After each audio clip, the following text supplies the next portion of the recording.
Hey PN, it's Wednesday.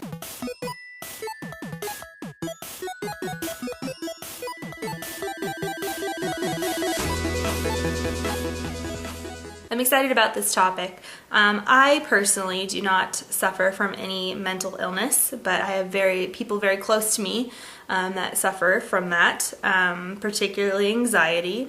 It's one of the less severe mental illnesses out there, but unfortunately it's not taken very seriously by a lot of people. I used to be one of those people of the mindset like, I know this thing's really bothering you, but have you tried not thinking about it? Oh, me from the past.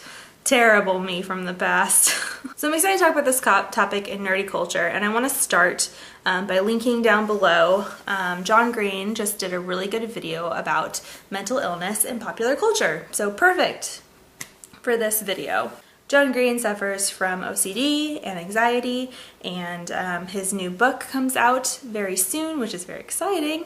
And it seems he's already read the first chapter on his YouTube, and it seems that his main character will also be suffering from some of those things as well. And in this video linked below, which I highly recommend you watch, John talks about mental illness as a crutch or something. I'll just give you an example. So my favorite show right now is Homeland. I'm super obsessed with Homeland. I love the characters, I love the plot.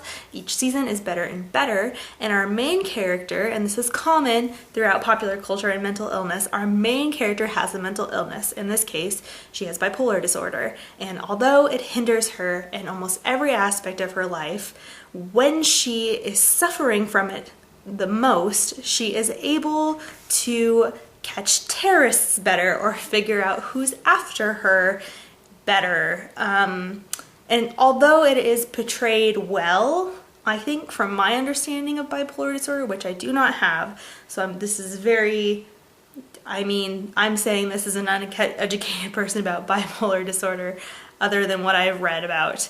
To me, it seems as if they portray it really well, but there's still this element of like, this is a positive thing. And for people that have mental illness, it's not. It's crushing and debilitating. And yes, it's better with medicine and proper therapy, but to treat it as this like romanticized thing, as we tend to do in pop culture, to me is very sad, and I don't like that. And so as much as I love Homeland, as much as characters with mental illnesses need to be portrayed, we just need to be wary when we watch them. Just think about it, do some research, that's all I ask. One show, which isn't really a nerdy show, but I think it does a really great job of capturing a mental illness, and that is chronic depression, and that show is Youre the Worst. This show has 4 seasons now, I think, and it's kind of marketed as this romantic comedy. These two people meet and they don't do relationships, and in the end they end up trying for a relationship. I know, it's very cliche, but the show is so far from cliche. It's very, very funny, it's very well written, there's great characters, and our main female protagonist suffers from chronic depression. And it isn't a positive. There's no special power she gets from suffering from chronic depression, but I think it's portrayed very well, and I have friends that suffer from chronic depression and they have also said the same thing. So that is a secondhand account. It's much better than my previous one saying that Homeland does a good job of bipolar disorder, which I wish I could take back, but I'm keeping it in because I want to show that people that don't suffer from mental illness can sometimes have a very skewed idea of what mental illness is, and I'm not the best person to be telling you what that's how it is, because I do not suffer from that.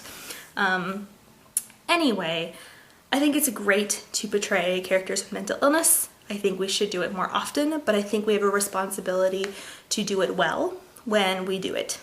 And that's all I have to say about that. I'm interested to hear what all of ProjectNerdy suffers from. Oh, poor us. Nerds have it so bad usually with mental illness, so I'm interested to learn a little bit more about you guys. And my question for you guys is, what is a mental illness that you have changed your stance on? For me, it was anxiety. I just never understood it and didn't bother to until it affected somebody that's very close to me, and I changed my opinion on it, and I changed my mindset, and I did a lot more research on it. And so I'd like to know what's something that you don't quite get and that you have now changed your mind about or formed a better opinion of.